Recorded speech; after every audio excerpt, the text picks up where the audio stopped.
1,00,000 మంది శివభక్తులతో కలిసి మహారుద్రాక్ష పూజలో పాల్గొనండి. వెంటనే కాల్ చేసి మీ పేరును నమోదు చేసుకోండి. Welcome to our channel. నేను మీ రమారావి. ఇద్దరు ఫ్రెండ్స్, ఒక ఆవిడకి జాబ్ ఉంది, రెండో ఆవిడకి జాబ్ లేదు. వీళ్ళిద్దరూ కాసేపు మాట్లాడుకుంటే మొదట ఏవో కొనుక్కుని చీరలు బట్టల గురించి మాట్లాడతారు. తర్వాత సాధక బాధకాలు మాట్లాడుకుంటాం జనరల్గా. ఆవిడేమో తను కొనుక్కున్న 5-6 లక్షలు పెట్టి కొన్నటువంటి ఏదైనా డైమండ్ సెట్ చూపిస్తుంది ఉద్యోగస్తురాలు. ఉద్యోగం లేకుండా ఇంట్లో ఉండే ఆవిడేమో తను చేసుకున్న ఎంబ్రాయిడరీ చేసుకున్న చీరో, లేకపోతే కొత్తగా నేర్చుకున్న ఏదైనా హ్యాండ్ వర్కో, లేకపోతే కొత్తగా రోజు చేస్తున్నటువంటి రకరకాల పరోటాలు వాటి వివరాలు ఇస్తారు. జనరల్గా అంతే కదా, మన తాలూకు మనం రెగ్యులర్గా చేస్తున్న వ్యవహారాలే మనం ఫ్రెండ్స్తో వాళ్ళతో షేర్ చేస్తాం. ఇది అయిన తర్వాత ఇవన్నీ మామూలు మాటలు కదా. చివరికి అంటే కన్క్లూజనింగ్ పార్ట్కి వచ్చిన తర్వాత, నీకేమమ్మా నువ్వు ఉద్యోగస్తురాలివి, నీ దగ్గర నీకు స్వతంత్రం ఉంది, నీ దగ్గర డబ్బులు ఉన్నాయి అని ఆవిడ, నువ్వు హాయిగా ఫ్రీగా ఉంటావు, ఎప్పుడు కావాలంటే అప్పుడు డ్రెస్ తీసుకుంటావు, ఏది కావాలంటే అది చేసుకుంటావు ఇంట్లో కూర్చుని ఈవిడ మాట్లాడుకుని సెండ్ ఆఫ్ చెప్పేసుకుంటారు. తర్వాత దీని తర్వాత ఫీల్ ఏమవుతుందంటే, ఎవరి ఇళ్ళకి వాళ్ళు చేరేటప్పుడు వీళ్ళిద్దరికీ మనసులో రకరకాల సంచలనాలు వస్తాయి. ఓర్చుకోలేకపోతారు. ఎంత హాయిగా ఉందో దాని సంగతి, ఎంత సుఖంగా ఉందో అని ఈవిడే, ఎంత ఫ్రీగా ఖర్చు పెట్టుకుంటుందని ఆవిడే అనుకుంటారు. ఇప్పుడు ఇది ఒక ఇద్దరు స్నేహితులు కాదండి, సాధారణంగా మనం అందరికీ ఇలాంటి పరిస్థితులే ఉంటాయి. మనం ఎదుటి వాళ్ళకి దగ్గర ఉన్న విషయాన్ని చూసి మన దగ్గర ఇది లేదు, మనం ఇది మిస్ అవుతున్నామని ఫీల్ అవుతూనే ఉంటాం. కాకపోతే ఒకసారి అనుకుని వదిలేసే పర్సెంటేజ్ కొంచెం తక్కువ, పదే పదే దాని గురించే ఆలోచించే పర్సెంటేజ్ కొంచెం ఎక్కువగా ఉంటుంది. ఏముంది, ఎవరి తీరు వాళ్ళది, ఎవరి జీవితం వాళ్ళది అని నోటి మాటగా అంటాం, కానీ లోపల మనసులో అలా అనిపించదు. కొంత ఉక్రోషంగా, కొంత అక్కసుగా, కాస్త చికాగ్గా ఉంటుంది. తెలుగులో సింపుల్ మాటలో దీన్ని కుళ్ళుబొత్తనం అంటాం. ఈ కుళ్ళుబొత్తనాన్ని దాచుకోవటం భలే కష్టమండి.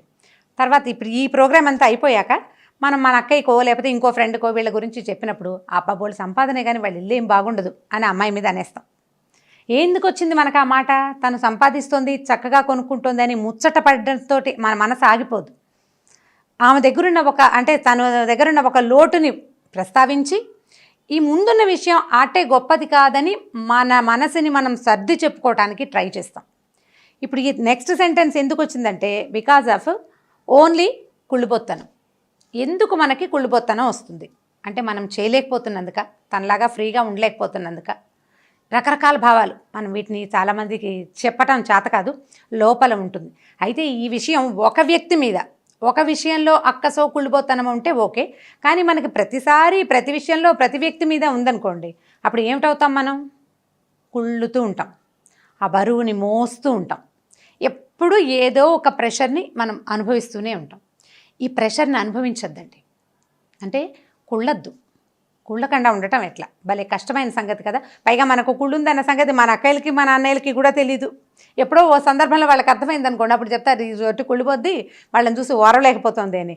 ఈ మాట నేనంటే బాగానే ఉంది, కానీ నన్ను ఎవరైనా అంటే భలే కష్టంగా ఉంటుంది కదా. మనలోకి మనమే అనుకుంటే మనకే కష్టం ఉండదు. నాకు కుళ్ళిపోతాను అని చెప్పుకుంటే హాయిగా ఫ్రీగా ఉంటుంది. మన నిజం మనం ఒప్పుకుంటే భలే బాగుంటుంది. అయితే ఈ నిజం ఒప్పుకుని దీన్ని లేకుండా చేయటం ఎట్లా? ఇది ప్రాక్టికల్గా కుదురుతుందండి అంటే కుదురుతుందండి, కొంచెం ట్రై చేయాలి. మనం ఇదివరకు లిస్ట్ అవుట్ చేయడం గురించి మాట్లాడాం, అట్లా లిస్ట్ అవుట్ చేసుకోవచ్చు. అయితే ఈ కుళ్ళుబోతు లిస్ట్ ఎవరిని చూడనివ్వకూడదు, ఎవరికి చూపించకూడదు, దీన్ని మనం దాచుకోవాలంతే. ఈజీగా చెప్తాను చూడండి. ఇది నేను విజయానికి 5 మెట్లు పుస్తకం చాలా కాలం క్రితం చదివినప్పుడు నాకు వచ్చింది ఐడియా. అయితే నేను మా అక్కయ్యకి, మా కజిన్ సిస్టర్ ఒకటి నాకు క్లోజ్గా ఉంటుంది, తనకి చెప్తే వాళ్ళందరూ నవ్వారనమాట నా మీద. ఒక పలక కొనుక్కు తెచ్చుకుని దాని మీద రాసుకుంటే బాగుంటుంది, రాసేసుకున్నాక ఫ్రీగా ఉంటుందని చెప్పాను నేను. ఇది ఎప్పుడో 10-15 ఏళ్ల క్రితం సంగతి అండి. ఇప్పుడు అవకాశం వచ్చింది కాబట్టి నేను ఎవరెవరు వ్యూవర్స్ నాతో ఏకీభవిస్తున్నారు అంటే నన్ను చూడడానికి ఇష్టపడుతున్న వాళ్ళందరికీ ఇది కూడా ప్రజెంట్ చేస్తే బాగుంటుందని నాకు అనిపించింది. కుళ్ళుబొత్తనం భలే కష్టసాధ్యమైన సంగతి అండి. దాన్ని మొయ్యలేం మనం. జీవితం మీద విసుగు పుడుతుంది, ఏమీ సాధించలేకపోతున్నామని మన మీద మనకే విసుగొస్తుంది. అయితే ఈ అక్కసిని దాచుకోలేము, మింగలేము. ఇది మింగలేని కక్కలేని స్థితి నుంచి బయటపడడానికి ఈజీ మెథడ్ చెప్తాను చూడండి. ఇది మీ ఫ్రెండ్స్తో షేర్ చేయకండి, మీరు చూసేసి సరదాగా ఉంటే నవ్వుకోండి, చేయగలిగితే డెఫినెట్గా చేయండి, మీరు ఫ్రీగా ఫీల్ అవుతారు, నాది భరోసా. ఒక పేపర్ తీసుకుని మనకి ఎవరెవరి మీద కుళ్ళుబోతనం ఏ విషయాల మీద ఉందో ఒక లిస్ట్ అవుట్ చేయండి. ఇప్పుడు మన ఫ్రెండ్ ఇవాళ మనతో మాట్లాడింది పెద్ద, దీనికి మరీ గొప్ప అని మనకు అనిపించింది అనుకోండి, ఆ వాక్యం రాయండి నిజంగానే.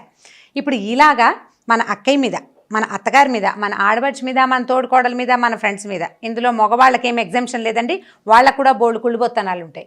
వాళ్ళకి ఎక్కడ ఉంటుంది, వీళ్ళకంటే జూనియర్ ఎక్కువ సంపాదించినా, వాళ్ళ తమ్ముడికి తనకంటే హెచ్చు సంపాదన ఉన్నా, తోడల్లుళ్ళకి సంపాదన ఉన్నా, భావమరుదులు బెటర్ పొజిషన్లో ఉన్నా వీళ్ళకి అక్కసుగానే ఉంటుంది. కాకపోతే పాపం మగవాళ్ళకి కొంత యాక్షన్ వచ్చు, మనకు కూడా వచ్చు. మనం మహానటులు నిజానికి.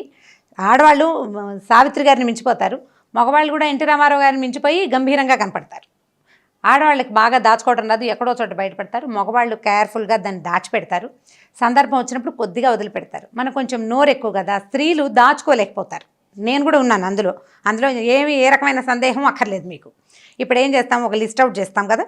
ఈ లిస్ట్లో మనకున్న అక్కసు, అసూయ, ఈర్ష్య, భరించలేనితనం, ఏదో ఇరిటేషన్, కొన్ని మొహాలు చూస్తే అసలు నచ్చదు మనకి. ఎందుకు నచ్చదో మనకు కారణం తెలియదు. అది కూడా రాసేయండి. రాసి ఈ లిస్ట్ని చక్కగా తీసి పెట్టుకోండి. అయితే ఈ కాగితాన్ని మాత్రం ఎవరికీ చూపించకండి, చూడనివ్వకండి. ఎందుకంటే మన కుళ్ళుబొత్తనం మనకు తెలిస్తే బాగానే ఉంటుంది, ఎవరికైనా తెలిస్తే అసహ్యంగా ఉంటుంది. ఇప్పుడు వీళ్ళ మీద కుళ్ళు పడ్డానికి మనకి ఏమిటి ఉంది అవకాశం, ఎందుకు కుళ్ళు అనేది కనుక ఆలోచిస్తే అనవసరమని మనకు అర్థమవుతుందండి.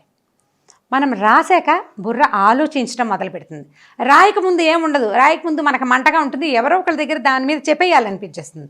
చెప్పకముందే రాసారా, ఈ అమ్మాయి మీద కుళ్ళు పడాల్సిన అవసరం మనకి లేదు. మన దగ్గర ఏది ఉందో మనకు అది ఉంది. దాని దగ్గర ఉన్నది అంత పెద్ద గొప్ప విషయం కాదు. వాళ్ళు ఎవరి కర్మ వాళ్ళది లేదా ఎవరి జీవితం వాళ్ళది అని మీకు అనిపించేస్తుంది. తప్పకుండా రాయకపోతే అనిపించదండి డెఫినెట్గా. ఎందుకంటే నేను ఆలోచించి చూశాను. రాస్తేనే బాగుంది నాకైతే. రాసేయండి నిర్మోహమాటంగా. మీకు ఇంట్లో కనుక ఈ వైట్ బోర్డ్స్ ఉంటాయి కదా, దాని మీద ఎవరు చూడరు, మీ పిల్లలకి తెలుగు రాదనుకుంటే యథేచ్ఛగా తెలుగులో రాసేసుకోండి, ఏం పర్వాలేదు. రాసేయటం తర్వాత 1-2 టైమ్స్ దాన్ని చూసిన తర్వాత ఈ విషయంలో మనముకి ఈర్ష్య అక్కర్లేదు, మనం అసూయ పడాల్సిన అవసరం లేదు అని అర్థం అవ్వగానే ఆ పేరుని చెరిపేయండి, లేదా ఆ పేజీని చింపేయండి. ఇంకా రాదు అనిపిస్తుంది, ఏముండదు ఆ తర్వాత. అప్పుడు ఈ వ్యక్తిని మన బ్రెయిన్లోంచి మనం తీసేస్తామన్నమాట. సో ఒక మనిషి బరువు తగ్గిపోయినట్టే కదా.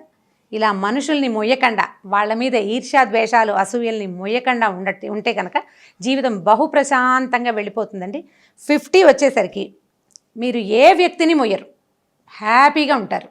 ఇప్పుడు ఆల్రెడీ 50 ఏళ్ళ నుంచి మోస్తున్న వాళ్ళు ఏం చేయాలి అంటే, నాలాంటి వాళ్ళు ఏం చేయాలి అంటే ఒక్క రోజునే వీళ్ళందరినీ తుడిచిపెట్టేయాలండి. ఒకటే రోజు, ఆ రోజంతా ఇంకా వేరే పని ఏం చేయొద్దు. మీరు కాగితాలు రాసుకుంటూ పోండి, బోళ్ళంత మంది ఉంటారు చిన్నప్పటి నుంచి లిస్టు. ఈ మొత్తం లిస్ట్ అంతా రాయటం, అన్నిటినీ కొట్టేయటం. కొట్టేసిన తర్వాత కాదు వీళ్ళ మీద మనం ఈర్ష్యపడి తీరాలి అని మీకు అనిపించింది అనుకోండి, ఒక వ్యక్తి మీద, వాళ్ళతో ముఖాముఖి ఏదో ఒక విషయం పెట్టుకుని మాట్లాడండి. మాట్లాడాక అప్పుడు వాళ్ళల్లో ఉన్న లోటుపాట్లు అవి మనకు కొంచెం ఇంకా బాగా అర్థమవుతాయి. అంటే ఇప్పుడు ఏదైనా ఒక సిచ్యువేషన్, ఒక విషయం మాట్లాడినప్పుడు కదా మనకి క్లారిటీ ఉంటుంది. మాట్లాడుకోకపోతే రకరకాల అనుమానాలు ఉంటాయి. మాట్లాడాక దీని దగ్గర కూడా పెద్ద విషయం ఏం లేదు, దీని మీద మన కుళ్ళు అసూయ ఉండక్కర్లేదు అని అర్థమవుతుంది. అప్పుడు ఆ పాయింట్ని కూడా తీసేయగలుగుతాం. సో మనుషుల మీద, పక్క వాళ్ళ మీద, ఫ్రెండ్స్ మీద, కలీగ్స్ మీద, చుట్టాల మీద, మన సబార్డినేట్స్ మీద లేదా సుపీరియర్స్ మీద ఏ రకమైన ఈర్ష్య, ద్వేషము, అసూయ, కుళ్ళుబొత్తనము, పర్ఫెక్ట్ వర్డ్ ఇది, ఇవి లేకుండా ఉంచుకోవడానికి మ్యాక్సిమం ఎక్స్టెంట్ ప్రయత్నం చేయండి. ఎందుకంటే భగవంతుడి సృష్టిలో ప్రతి ప్రాణి యూనికే, ఎవడిది వాడిదే. మన అమ్మకి 2 పిల్లలు ఉంటే వాళ్ళిద్దరివి ఒకే రకమైన ముక్కు, కళ్ళు, చెవులు ఉండనట్టే ఒకే రకమైన మనస్తత్వం ఉండదు, ఒకే రకమైన భాగ్యము ఉండదు. ఎవరిది వాడిదే ఉంటుంది. అరచేతుల్లో రేఖలు మన చేతిలో, మన పిల్లల చేతిలో ఒకలాగా ఉండవు కదా. సో ఇది ఎవడిది వాడిదే. వాడేం తెచ్చుకున్నాడో వాడు దాన్ని అనుభవిస్తున్నారు, నేనేం తెచ్చుకున్నానో నేను దాన్ని అనుభవిస్తాను, ఇది నాది అని మన సొంత విషయాల మీద, అంటే నా దగ్గర ఏముందో దాని మీద గర్వపడ్డం మొదలు పెడితే పక్క వాళ్ళ దాని మీద కుళ్ళు పడ్డం మనం మానేస్తాం. దానివల్ల వ్యక్తుల్ని మోయము, సంతోషంగా హ్యాపీగా ఉంటాము. ఇది బెస్ట్ ఐడియా అండి. మీకు నచ్చితే తప్పకుండా పిల్లలకి కూడా ఈ విషయాన్ని నేర్పించండి. ఈ ఈర్ష్య, అసూయ లేకపోతే కనుక ప్రపంచం బాగుంటుందండి. మనం సొసైటీ అందంగా కనపడుతుంది. ఎక్కువ రోజులు ఆరోగ్యవంతంగా మనం ఉండగలుగుతాం, హెల్తీగా ఉంటాం.